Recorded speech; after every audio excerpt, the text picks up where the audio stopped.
தற்காலிக சபாநாயகராக கருப்பையா நியமனம் செய்யப்பட்டிருக்கிறார். தற்காலிக சபாநாயகராக சோழவந்தான் எம்எல்ஏ கருப்பையா நியமனம் செய்யப்பட்டிருக்கிறார்.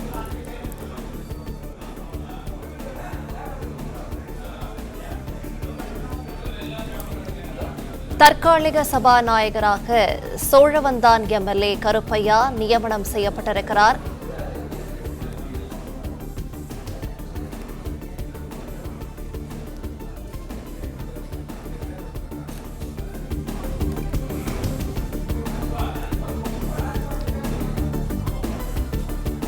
தற்காலிக சபாநாயகராக சோழவந்தான் எம்எல்ஏ கருப்பையா நியமனம் செய்யப்பட்டிருக்கிறார். விவரங்களை செய்தியாளர் ராஜகுமரன் வழங்கிட கேட்கலாம். ராஜகுமரன், மேலும் விவரங்கள். தற்காலிக சபாநாயகராக மதுரை மாவட்டத்திலிருந்து வெற்றி பெற்ற சோழவந்தான் சட்டப்பேரவை உறுப்பினராக தமிழக வெற்றி கழகத்தின் மூலமாக தேர்வாகி இருக்கக்கூடிய கருப்பையா அவர்கள் தேர்வு செய்யப்பட்டிருக்கின்றார் என்பதை பார்க்கின்றோம். அதாவது தமிழகத்திலே புதிய சட்டப்பேரவை உறுப்பினர்களுக்கு பதவி பிரமாணம் செய்து வைக்கக்கூடிய அந்த நிலையில் தற்காலிக சபாநாயகர் இருப்பார். எனவேதான் தற்காலிக சபாநாயகராக சோழவந்தான் தொகுதியிலே தமிழக வெற்றி கழகத்தின் சார்பில் போட்டியிட்டு வெற்றி பெற்ற கருப்பையா அவர்கள் தேர்வு செய்யப்பட்டிருக்கின்றார். தற்காலிக சபாநாயகராக இருந்து நாளைய தினம் அவர் சட்டப்பேரவை உறுப்பினர்களுக்கு பதவி பிரமாணம் செய்து வைப்பார். அனைத்து சட்டப்பேரவை உறுப்பினர்களும் அனைத்து கட்சிகளையும் சார்ந்தவர்கள் சபாநாயகராக தற்காலிக பணியில் இருக்கக்கூடிய கருப்பையா அவர்கள் முன்பாக பொறுப்பேற்றுக் கொள்வார்கள். அதன் பிறகு அதற்கு அடுத்த நாளிலே அந்த சபாநாயகர் மற்றும் துணை சபாநாயகரை அதிகாரப்பூர்வமாக தேர்வு செய்வதற்கான தேர்தல் நடைபெறும். அந்த தேர்தலின் முடிவிலே நிரந்தர சபாநாயகர் இந்த 5 ஆண்டு காலத்தில் யார் சபாநாயகராக செயல்பட போகின்றார்கள் என்பதை தீர்மானிக்கும் வகையிலாக அந்த தேர்வு முறை இருக்கும் என்று எதிர்பார்க்கப்படுகின்றது. எனவே அதற்கு முன்பாக நாளை சட்டப்பேரவை உறுப்பினர்களுக்கு பதவி பிரமாணம் செய்து வைப்பதற்காக தற்காலிக சபாநாயகர் தேர்வு செய்யப்பட வேண்டிய சூழல் இருந்த நிலையில் தான் தற்பொழுது சோழவந்தான் சட்டப்பேரவை தொகுதியில் இருந்து வெற்றி பெற்றிருந்த கருப்பையா அவர்களுக்கு இந்த வாய்ப்பை தமிழக வெற்றி கழகம் வழங்கியிருக்கின்றது என்பதை பார்க்கின்றோம்.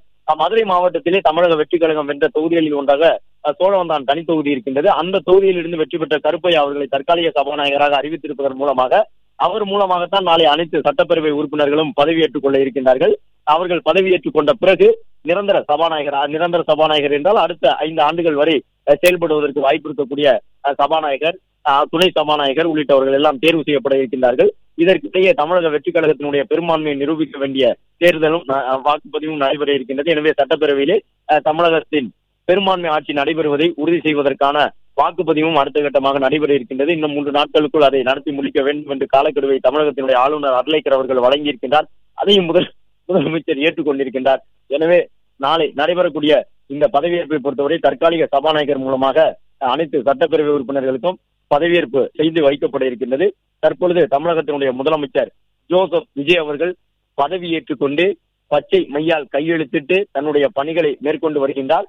40க்கும் மேற்பட்ட துறைகளுடைய செயலாளர்கள், இயக்குநர்கள், மூத்த IAS அதிகாரிகள் மதுரையிலிருந்து வரிசையில் காத்திருந்து தமிழக முதலமைச்சருக்கு மலர்கொத்து வழங்கி தங்களுடைய வரவேற்பை தெரிவித்திருக்கின்றார்கள் என்பதை பார்க்கின்றோம். வழக்கமாக ஆட்சி மாற்றம் ஏற்படும் பொழுது வாக்கு எண்ணிக்கை நாளினுடைய பிற்பகல் வேளையிலேயே புதிதாக ஒரு அரசு அமையப் போகின்றது என்றால் அந்த அரசினுடைய முதலமைச்சர் வேட்பாளர் யாரோ அவரை நேரில் சென்று சந்தித்து துறையினுடைய செயலாளர்கள், இயக்குநர்கள் தங்களுடைய வாழ்த்துக்களை தெரிவித்திருப்பார்கள். ஆனால் இந்த முறை யார் ஆட்சிக்கு வருவார்கள் என்பதே தொடர்ந்து கேள்விக்குரியதாக இருந்தது. தனிப்பெரும்பான்மை பெற்றும் கூட அறுதி பெரும்பான்மை இல்லை என்று சொல்லி தமிழக வெற்றி கழகத்தினுடைய தலைவர் முதலமைச்சராக தற்போது இருக்கக்கூடிய விஜய் அவர்கள் பொறுப்பேற்றுக் கொள்வதற்கு நீண்ட ஒரு காலம் ஆகியிருக்கின்றது. அதாவது ஒரு 5 நாட்கள் வரை ஆகியிருக்கின்றது. இந்த நிலையில் தான் தலைமைச் செயலகம் வந்திருக்கக்கூடிய முதலமைச்சரை சந்தித்து தங்களுடைய வாழ்த்துக்களை தெரிவித்திருக்கின்றார்கள் என்பதை பார்க்கின்றோம். தற்காலிக சபாநாயகர் தேர்வு உள்ளிட்டவற்றுக்கான அந்த ஒப்புதலை தற்போது முதலமைச்சர் வழங்கியிருக்கின்றார். நாளை காலை 9:30 மணிக்கு சட்டப்பேரவை உறுப்பினர்கள் பதவியேற்றுக் கொள்ள இருக்கின்றார்கள்.